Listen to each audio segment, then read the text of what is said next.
2024년 대한민국에서 대통령이 비상계엄을 선포했다가 몇 시간 만에 철회했던 사건 다들 기억하실 겁니다.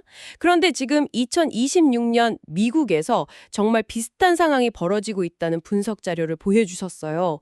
이걸 읽어보는데 뭐랄까 마치 결말을 이미 아는 영화를 다시 보는 것 같더라고요. 근데 이번엔 주인공이 그 결말을 미리 보고 자기 마음대로 대본을 막 뜯어고치고 있는 듯한 그런 느낌이었어요. 한국의 2024년과 미국의 2026년, 이 두 헌정 위기 사이에 어떤 평행 이론이 존재하는 걸까요? 오늘 청취자께서 보내주신 트럼프 탄핵 및 계엄령 관련 조사 보고서를 바탕으로 이 두 아웃사이더 출신 대통령의 통치 스타일이 왜 이렇게 닮았는지, 그리고 더 중요하게는 미국의 시스템이 과연 이 계획된 위기를 막아낼 수 있을지 한번 깊이 파고들어 보겠습니다. 네, 그 비유가 아주 정확한 것 같아요. 이 보고서의 핵심은 두 사건을 그냥 나란히 놓고 어디가 닮았나 비교하는 게 아니거든요. 오히려 한국의 실패한 시도를 하나의 교본으로 삼는 거죠. 그래서 현재 미국에서 벌어지고 있는 위기가 얼마나 더 치밀하게 계획된 것인지를 보여주는 데 목적이 있어요. 특히 보고서가 주목하는 건 이겁니다. 트럼프 2기 행정부가 프로젝트 2020 같은 정책 설계도나 특정 대법원 판결을 통해서요. 1기 때 자신을 제어했던 그런 제도적 브레이크들을 어떻게 사전에 모조리 제거해왔는지 그 과정에 집중하고 있습니다. 바로 그 지점이요. 브레이크를 미리 고장 내놓는다는 발상. 보고서를 관통하는 핵심 키워드 중 하나가 적대적 통치라는 표현인데 두 지도자가 반대 세력을 대하는 방식에 정말 뚜렷한 공통점이 있다는 거잖아요. 윤석열 대통령이 말했던 반국가 세력과 트럼프 대통령이 지목한 내부의 적. 이게 그냥 수사적인 표현이 아닌 거죠. 전혀 아니죠. 적대적 통치라는 건 정치적 반대자를 정책을 놓고 경쟁하는 상대를 보는 게 아니에요. 아예 국가의 존립을 위협하는 제거 대상으로 규정하는 그런 통치 스타일을 말해요. 정치의 장에서 퇴출시켜야 할 적으로 보는 겁니다. 보고서가 제시한 두 사례를 보면 정말 놀랍도록 닮아 있어요. 2024년 12월 윤석열 대통령은 종북 반국가 세력 척결이라는 명분을 내걸고 사실상 의회 기능을 정지시키려 했고요. 트럼프 대통령 역시 2026 미니애폴리스 시위대를 향해서 반란군, 테러리스트 같은 단어를 쓰면서 군 투입의 명분으로 삼고 있거든요. 그러니까 단순히 의견이 다른 정파가 아니라 우리 편이 아니면 곧 국가의 적이라는 이분법을 적용하는 거군요. 정확합니다. 자신의 핵심 지지층, 예를 들어 마가 그룹의 시각을 미국 국민 전체의 뜻과 그냥 동일시해버리는 그런 논리 구조인 거죠. 그리고 이런 적이라는 규정은 단순히 말에서 그치지 않아요. 이게 나중에 미니애폴리스에서 벌어질 비극, 그리고 군을 동원하려는 시도의 직접적인 정당화 논리로 연결됩니다. 반대 세력을 적으로 규정해서 초법적인 조치를 정당화하는 방식? 와, 정말 소름 돋게 닮았네요. 그런데 보고서는 이 두 리더가 관료 조직을 장악하는 방식에서는 아주 결정적인 차이가 있었다고 지적하더라고요. 이 부분이 두 사건의 결말을 가할 가장 중요한 지점 같았어요. 맞아요. 여기서부터 학습의 효과가 드러납니다. 윤석열 정부는 주로 검찰 조직이라는 기존의 특정 권력기관을 중심으로 수직적인 통제를 시도했어요. 상대적으로 익숙한 방식을 쓴 거죠. 하지만 트럼프 2기 정부는 훨씬 더 체계적이고 광범위해요. 프로젝트 2025의 핵심 계획이었던 스케줄 F라는 제도를 부활시켰는데 이게 정말 무서운 카드입니다. 스케줄 F요? 그게 정확히 어떤 제도인 거예요? 보고서에도 여러 번 언급되던데. 쉽게 말해 수만 명에 달하는 연방 공무원들의 신분 보장을 박탈하고요. 대통령이 원하면 언제든 해고할 수 있는 임의 고용직으로 전환하는 제도예요. 직업 안정성을 그냥 없애버리는 거군요. 네, 이렇게 해서 조금이라도 비판적인 목소리를 내는 공무원들을 쏙따내고 그 빈자리를 오로지 충성파 인사들로 채워 넣은 겁니다.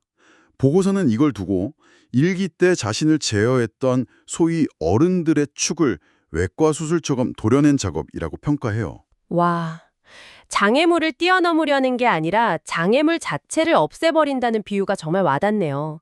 보통은 시스템이 잘못된 리더를 막아줄 거라고 믿는데 이건 그 시스템 자체를 자기 편으로 만들어버린 거니까요. 마치 브레이크가 고장난 자동차 같은 느낌입니다. 그 비유가 딱 맞아요. 즉흥적인 시도가 아니라 시스템의 근간을 자신에게 유리하게 바꿔버린 거죠. 한국의 시도가 벽에 부딪혔다면 트럼프의 시도는 벽 자체를 허물고 시작하는 것에 가깝습니다. 그렇게 시스템의 브레이크를 완벽하게 제거했다면 그걸 실제로 써먹을 시험장이 필요했겠군요. 보고서는 그곳이 바로 2026년의 미니애폴리스였다고 지목하고 있고요. 오퍼레이션 메트로 서지라는 작전이 그 서막이었다고요. 네, 오퍼레이션 메트로 서지. 표면적으로는 국토안보부가 불법 이민자를 단속한다는 명분이었습니다. 하지만 그 규모가 상식을 벗어나요. 약 3,000명의 중무장한 연방 요원을 미니애폴리스와 세인트폴, 이른바 트윈시티 지역에 그냥 쏟아부었어요. 보고서가 제시한 수치로 보면요. 이게 인구 1,000명당 요원 1명거리예요. 1,000명당 1명이요? 네.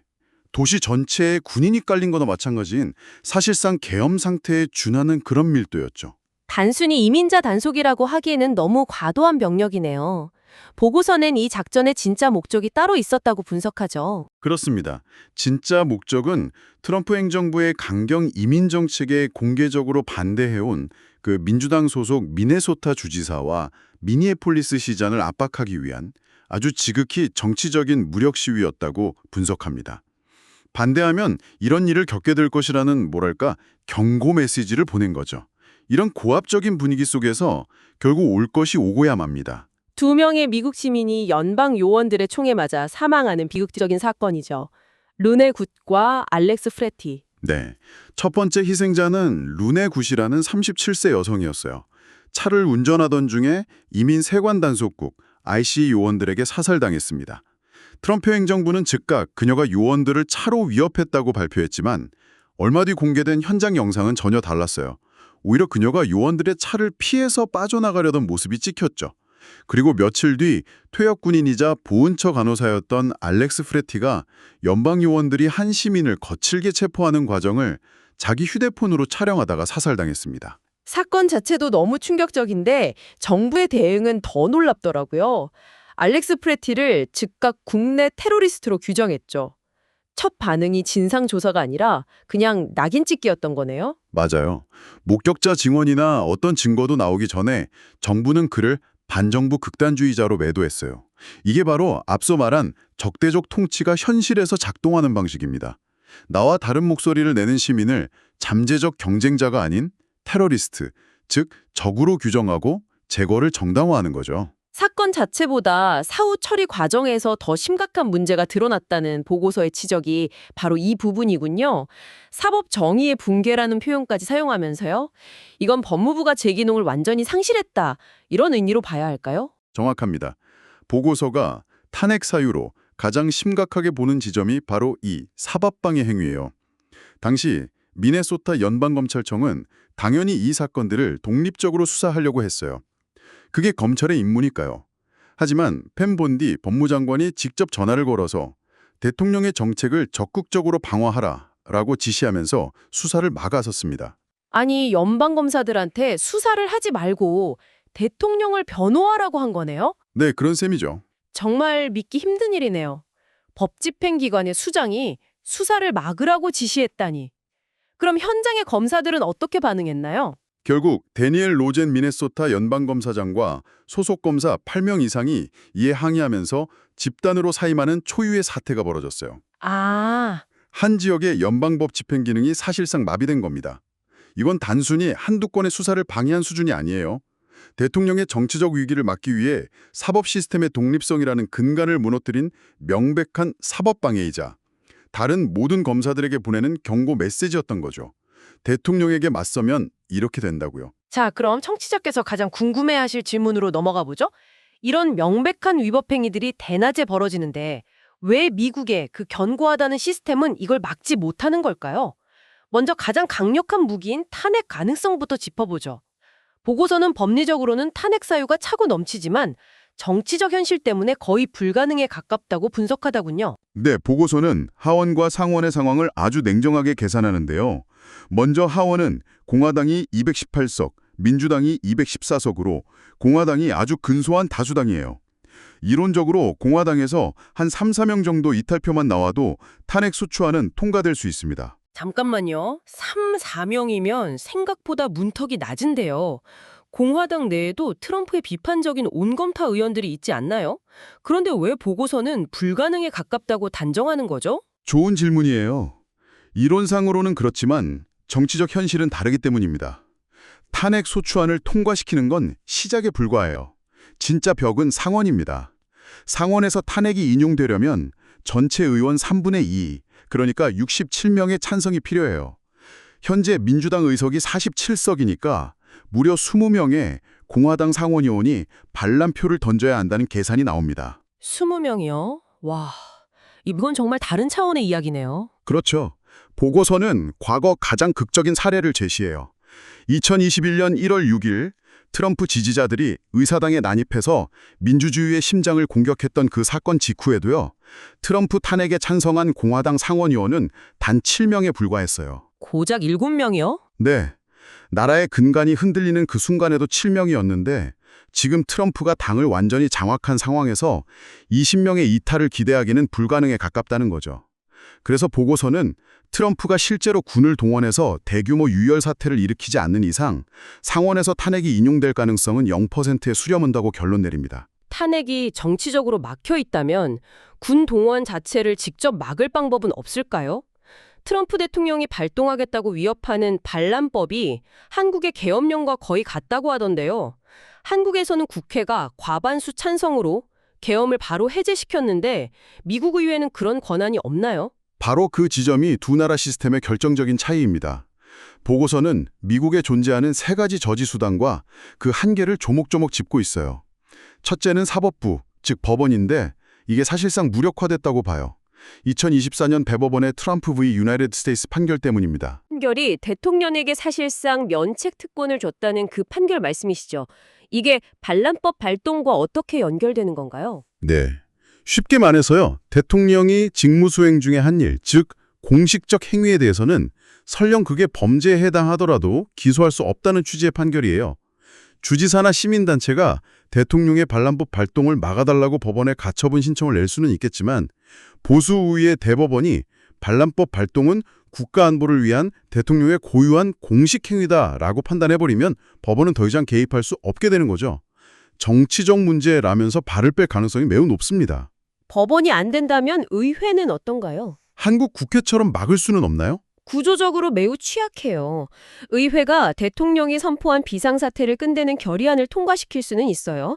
하지만 이 결의안은 법률과 같아서 대통령의 서명이 필요합니다. 당연히 거부권을 행사하겠네요. 네, 그렇죠.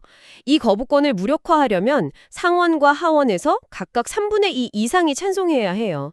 이건 탄핵 인용보다도 더 어려운 조건입니다. 그래서 보고서는 미국 의회는 한국 국회와 달리 대통령의 군 동원을 즉각적으로 중단시킬 헌법적 권한이 구조적으로 약하다고 못 받고 있습니다. 그럼 마지막 남은 건 군 내부의 저항뿐이네요. 아무리 대통령의 명령이라도 명백히 위헌적인 명령이라면 군인들이 거부할 수도 있지 않을까요? 한국에서도 그게 중요한 변수였고요. 트럼프 대통령이 바로 그 한국의 사례에서 학습한 지점이 여기입니다.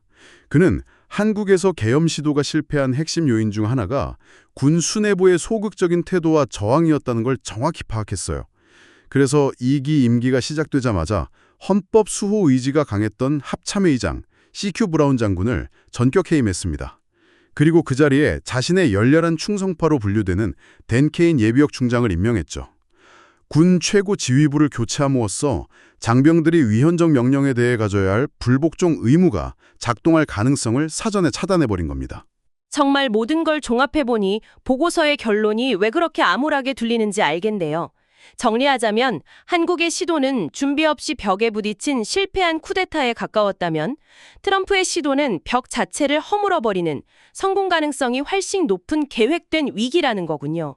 그 결정적 차이를 보고서는 학습된 권위주의라는 한 단어로 요약했고요. 네, 바로 그겁니다.